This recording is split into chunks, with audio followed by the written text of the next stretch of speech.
जय हिंद दोस्तों, आप लोग कैसे हैं। आशा करता हूँ आप लोग बहुत ही अच्छे होंगे और अच्छे होने भी चाहिए। देखिए सीआरपीएफ ट्रेड्समैन एग्ज़ाम 2023 का ये मॉडल टेस्ट पेपर है जो आपका एग्ज़ाम है 1 से लेकर 13 जुलाई के बीच में होने वाला है। तो इस बार आपकी नौकरी पक्की हो जाएगी और आप वीडियो को पूरा अंत तक देखिए, ऐसे ही आपका पेपर आएगा। अगर आप चैनल पर नए होंगे तो चैनल को सब्सक्राइब कीजिएगा। चैनल का नाम है एपी कैरियर 2.3। तो चलिए ज़्यादा समय नहीं लेते हुए क्वेश्चन की तरफ चलते हैं।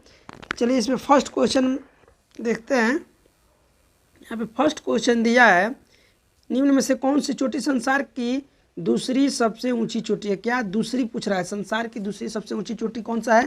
तो इसका हो जाएगा K2, जो कि इंडिया का सबसे ऊंचा है और संसार का दूसरा है। चलिए 2 नंबर प्रश्न दिया है आपकी, निम्न में कौन सी नदी दक्षिण से उत्तर की तरफ की ओर बहती है। क्या दक्षिण से उत्तर की तरफ बहती है। तो देखिए चारों नदी जो हैं विदेश की हैं। तो इसमें हो जाएगा आपका ऑप्शन नंबर सी, लीना नदी है जो दक्षिण से उत्तर की तरफ बहती है। 3 नंबर प्रश्न दिया है, निम्न में से कौन सी विश्व की सबसे गहरी झील है। क्या विश्व की सबसे गहरी झील आपका बैकाक झील है, सबसे गहरी झील है। 4 नंबर प्रश्न दिया है, निम्न में कौन सी नदी सबसे अधिक पानी बहता है। माने कौन सी नदी में सबसे अधिक पानी हमेशा बहते ही रहता है। इसका आंसर हो जाएगा अमेजन की नदी। अमेजन की नदी में सबसे ज़्यादा पानी बहता ही रहता है हमेशा। 5 नंबर प्रश्न दिया है, किलिमंजारो ज्वालामुखी किस महादेश में स्थित है। तो इसका आंसर हो जाएगा ऑप्शन नंबर बी, अफ्रीका में ये देश स्थित है। अगला 6 नंबर प्रश्न दिया है, निम्न में कौन सा विकल्प ऐतिहासिक कालानुसार रूप से ठीक है। यानी कि इतिहास में इसको काल के अनुसार सजाया गया है कि सबसे पहले अकबर आए कि हुमायूं आए कि जहांगीर आए कि हुमायूं अकबर जहांगीर आए, ऐसे आपको सजाना है। तो इसका आंसर हो जाएगा सबसे पहले हुमायूं, हुमायूं के लड़के अकबर, अकबर के लड़के जहांगीर, जहांगीर के लड़का शाहजहां। पहले ज आता है तब स आता है, याद ऐसे भी रखिएगा। कहा का वर्णमाला पढ़िएगा तो पहले ज आएगा फिर स आएगा। तो ऐसे 2 आदमी का नाम याद हो जाएगा। और हुमायूं अकबर के पिता थे, तो ऐसे आप याद रखिएगा। सूर्य मंदिर कहाँ स्थित है। सूर्य मंदिर कहाँ स्थित है, तो ये आपके कोणार्क में है। क्या कोणार्क में सूर्य मंदिर है। 8 नंबर प्रश्न दिया है, अकबर का मकबरा कहाँ स्थित है। क्या अकबर का मकबरा कहाँ स्थित है, तो सिकंदरा में। 9 नंबर प्रश्न दिया है, गोलकुंडा किस राज्य में स्थित है। तो इसका आंसर हो जाएगा आंध्र प्रदेश। क्या आंध्र प्रदेश में गोलकुंडा राज्य स्थित है। 10 नंबर प्रश्न दिया आपका, निम्न में से किसने अपनी राजधानी दिल्ली से दक्षिण भारत में बदली थी। 4 ऑप्शन होंगे इसके। दिल्ली से दौलताबाद लेकर गए थे, तो कौन ले गए थे, तो मोहब्बत बिन तुगलक। क्या मोहब्बत बिन तुगलक तो दिल्ली से दौलताबाद अपनी राजधानी को ट्रांसफ़र किए थे। चलिए 11 नंबर प्रश्न दिया है आपका, रामागुंडम बांध किस नदी पे स्थित है। तो इसका हो जाएगा गोदावरी नदी। क्या गोदावरी नदी दक्षिण भारत की सबसे लंबी नदी है। 12 नंबर प्रश्न दिया है, निम्न में से किस नदी को बिहार का गम कहते हैं। क्या बिहार का गम यानी कि शोक नदी किसको हम बोलते हैं। तो इसका हो जाएगा ऑप्शन नंबर बी, कोसी को बिहार का शोक नदी के नाम से जाना जाता है या फिर गम नदी के नाम से जाना जाता है। अगला प्रश्न दिया, आग का वलय रिंग ऑफ फायर कहाँ स्थित है।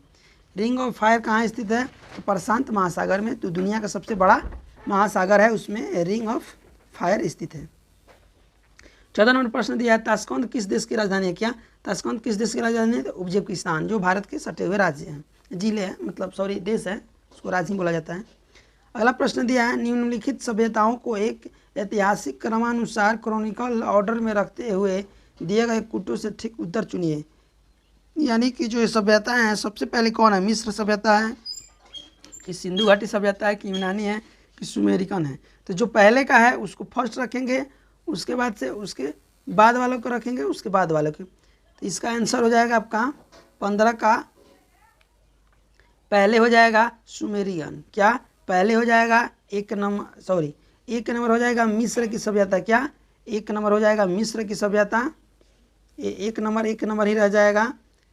उसके बाद से सुमेरियन 2 नंबर, सिंधु घाटी सभ्यता 3 नंबर और यूनानी सभ्यता 4 नंबर। तो 1 मिस्र यानी कि 1 दिया है, चौथा आना चाहिए 2, फिर तीसरा आना चाहिए, तो तीसरा यानी कि दूसरा और चौथा यानी कि तीसरा। तो इसका आंसर हो जाएगा ऑप्शन नंबर सी, यही आपको कूट मिलाना था। मार्को पोलो किस देश का वासी था। क्या मार्को पोलो किस देश का वासी था, तो इटली के थे। क्या के थे, इटली के थे। अगला प्रश्न दिया, फिर इस कूट को मिलान ही करना है। निम्न को एक ऐतिहासिक कालानुक्रम में रखते हुए दिए गए कूटों का ठीक से उत्तर चयन करें। देखिए कूट से 3 प्रश्न आ गया और वे भी कालानुसार समझने का कि पहले कौन थे, गांधी आए कि लेनिन आए कि मारुत्सुंग आए कि मार्क्स आए। सबसे पहले कौन थे, तो इसका आंसर मैं आपको बता दे रहा हूँ। सबसे पहले कौन आए, तो मार्क्स। क्या कार्ल मार्क्स जो है 1 नंबर, 2 नंबर हो गए आपके लेनिन, 3 नंबर हो गए गांधी जी और 4 नंबर हो गए माओ। तो इसका आंसर हो जाएगा ऑप्शन नंबर डी। ऐसे देखिए आपको कूट मिलाने का भी तरीका होना चाहिए कि कूट कैसे मिलाते हैं। जो सबसे पहले जिनका काल समय है उनको 1 नंबर कीजिए, उसके बाद वालों को 2 नंबर, उसके बाद वाले 3 नंबर, और फिर इसमें हम मिलाएंगे, ना कि इसमें मिलाना है, नहीं ऐसे नहीं मिलाना है। आपको 4 नंबर वाले जो पहले हैं, तो इसमें ऑप्शन में देखेंगे पहले 4 नंबर किसका है, तो 2 का है, तो ये पहला हो जाएगा। उसके बाद से दूसरा मिलाएंगे तो लेनिन 2 नंबर आए और 2 नंबर यहाँ पे है, यहाँ पे नहीं है, तो यही आपका आंसर होगा। ऐसे भी कूट मिलाने का आपको तरीका होना चाहिए। पाइथागोरस कौन थे, रोमन थे, फिनिशियर थे, यूनानी थे, असीरियन थे। तो इसका हो जाएगा यूनानी थे। पाइथागोरस पर में जो आप दिए थे मैथ में, वहीं पाइथागोरस के बारे में पूछ रहा है। अब साइंस का क्वेश्चन आया कि तत्व एलिमेंट के सबसे छोटे भाग को हम क्या कहते हैं, एटम कहते हैं कि इलेक्ट्रॉन कहते हैं कि न्यूट्रॉन कहते हैं कि प्रोटॉन कहते हैं। तो इसको हम एटम बोलते हैं। क्या, इसको अणु बोलते हैं, एटम बोलते हैं, अणु फिर परमाणु। अगला प्रश्न दिया है, निम्न से किस व्यक्ति ने पूरी पृथ्वी का चक्कर लगाया था, Columbus, Magellan, Vasco D gamma, captain cook. तो किसने जो है पूरे विश्व की, यानी कि पूरी पृथ्वी के चक्कर किसने लगाया था, मैगेलन। क्या, मैगेलन ने पूरी पृथ्वी जो है आपकी पूरी पृथ्वी इसका चक्कर लगाए थे, ऐसे ये रास्ता ढूंढे थे। अभी 11 नंबर प्रश्न दिया है, क्रिप्टन और रूबियम को कहते हैं, क्या कहते हैं, हिंदी में दिया। अगर इंग्लिश के स्टूडेंट हैं तो आपको पता होगा, नहीं है तो मैं इसका बता दे रहा हूँ आंसर। इसका हो जाएगा सम इलेक्ट्रॉनिक्स। क्या, सम न्यूट्रॉनिक्स, सम न्यूट्रॉनिक्स, यानी कि न्यूट्रॉन जो है इसमें सेम रहते हैं। अगला प्रश्न दिया है, न्यूक्लियॉन सामान्य नाम किसके लिए है, न्यूक्लियॉन सामान्य नाम किसके लिए है, तो इसका आंसर हो जाएगा प्रोटॉन और न्यूट्रॉन। क्या, प्रोटॉन और न्यूट्रॉन के लिए ये नाम फेमस है। अगला प्रश्न दिया है 23 नंबर, बीटा कण किस प्रकार का आवेश वहन करते हैं, यानी कि जो बीटा कण होते हैं, एक अल्फा होता है और एक बीटा होता है। तो ये जो है बीटा कण के बारे में पूछ रहा है, इसके नहीं पूछ रहा है, इससे पूछ रहा है कि माइनस चार्ज रहता है कि प्लस चार्ज रहता है। यही आपको बताना है कि शून्य रहता है, क्या रहता है आपको यही बताना है। तो जो अल्फा होता है वो प्लस होता है और बीटा क्या होता है, माइनस होता है। केमिस्ट्री के अनुसार भी और मैथ के अनुसार भी अल्फा प्लस बीटा माइनस, तो इसका आंसर हो जाएगा ऑप्शन नंबर बी। चलिए अगला प्रश्न दिया है, इलेक्ट्रॉन के द्रव्यमान कितना होता है। एक इलेक्ट्रॉन का द्रव्यमान जो होता है, वेट होता है 9.1 होता है, लेकिन ये देखिए आपको थोड़ा सा चेंजिंग दे दिया है कि सेम दिया है। यहाँ पे प्लस है, यहाँ पे प्लस है और 2 माइनस में है। यहाँ पे किलो में है, यहाँ पे केजी में है, यहाँ पे ग्राम में है। यहीं पे कन्फ्यूजन आपको कर देगा और लड़के फटाक से आंसर पहला भी मार सकते हैं, दूसरा भी मार सकते हैं। अब समझिए यहाँ पे माइनस तो होगा, क्या 9.1, कितना 9.1 तो होगा, गुणे 10 के पावर आपका माइनस में 28 होगा, लेकिन ग्राम होगा कि किलोग्राम होगा ये जानना है। तो इसका आंसर होगा ऑप्शन नंबर सी, 9.1 × 10 का पावर माइनस 28 ग्राम। क्या, ग्राम। अगर केजी कहता तो माइनस 31 हो जाता, 2 जीरो और 3 जीरो और बढ़ता तो प्लस 3 और होता। चलिए सजावटी पौधे के लिए कौन सा इसमें पौधा जो है सजावट के लिए काम करता है, जूट है, सॉल है, तुलसी है, कैक्टस है।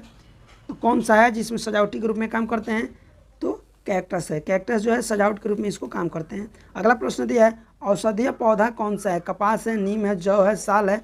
औषधीय यानी कि औषध के रूप में आप अगर गांव से होंगे या फिर शहर में होंगे तो हर एक आदमी के घर पे लगा हो रहता है, या फिर आप देखिएगा कि गांव में भी इसको पूजा जाता है, नीम को। क्या, नीम को, यह औषधीय है इन सब में से, 4 में से, वरना तुलसी भी है जो औषधीय के रूप में आ जाएगा।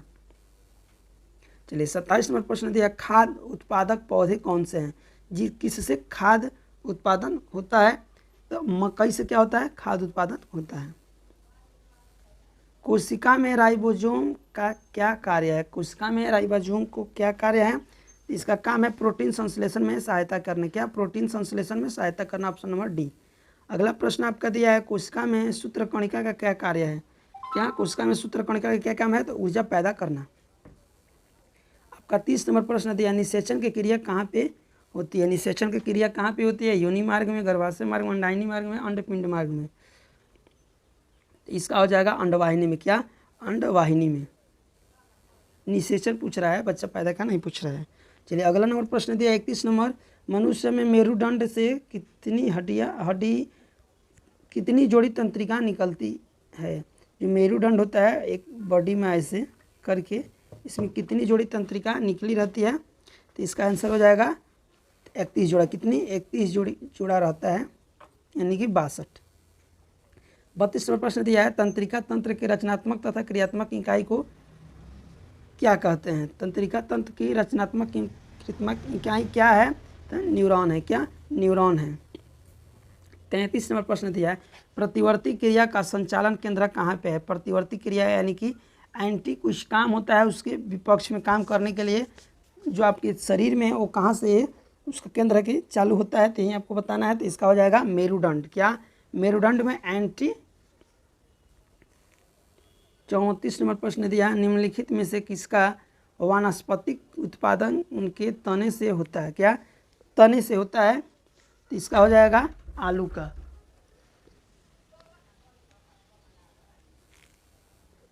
34 नंबर प्रश्न दिया है, कोशिका में द्रव के आने जाने का नियंत्रण कौन करता है? कोशिका में द्रव का आने जाने का नियंत्रण कौन करता है? तो इसका हो जाएगा कोशिका झिल्ली। क्या? कोशिका झिल्ली जो है द्रव को आने जाने का नियंत्रण करता है। 36 नंबर प्रश्न दिया है, राइबोसोम किसकी सतह पर होती है? राइबोसोम जो होती है वो किसकी सतह पर होती है? तो endoplasmic reticulum. Endoplasmic reticulum, option number C. आपका 37 नंबर प्रश्न दिया है, मस्तिष्क का कौन सा भाग श्वसन और रक्त संचालन की क्रियाओं का नियंत्रण करता है, यानी कि उस पर कंट्रोलिंग करता है कि आपको श्वास लेना है और जो है रक्त को निर्वाह करना है? तो इसका कंट्रोलिंग सिस्टम किसके पास है? तो मेडुला ऑब्लांगा का। क्या? मेडुला ऑब्लांगा का ये जो है एक मस्तिष्क का पार्ट है, उसको यही जो है उसको नियंत्रण करता है कि सांस लेना है, छोड़ना है और रक्त को क्या करना है? कंट्रोलिंग करके रखना है। 38 नंबर प्रश्न दिया है, स्वस्थ मनुष्य का डायगोलिजिक दबाव यानी जो HG में होता है वो mm में कितना होता है? यहाँ पे प्रेशर पूछ रहा है ना कि दबाव जो होता है कितना होता है? इसका हो जाएगा 80, यानी कि आप देखे होंगे 120/80 ऐसे करके लिखा रहता है, तो 80 होगा इसका ऑप्शन नंबर ए। चलिए सेकंड लास्ट क्वेश्चन देखते हैं, कौन से रंग की किरणों की उपस्थिति में प्रकाश संश्लेषण द्रुतर होती है? क्या? द्रुतर होती है। तो इसका हो जाएगा नीला। क्या? नीला। और लास्ट प्रश्न दिया है, कौन सी उपकरण विद्युत ऊर्जा को यांत्रिक ऊर्जा में रूपांतरित करता है? क्या? कौन सा उपकरण विद्युत ऊर्जा को यांत्रिक ऊर्जा में रूपांतरित करता है? तो मोटर जो है विद्युत को यांत्रिक में, और यांत्रिक को अगर विद्युत में बोले तो डायनेमो जो है यांत्रिक को विद्युत में, और मोटर जो है विद्युत को यांत्रिक में बदलता रहता है, यानी कि कन्वर्ट करता है।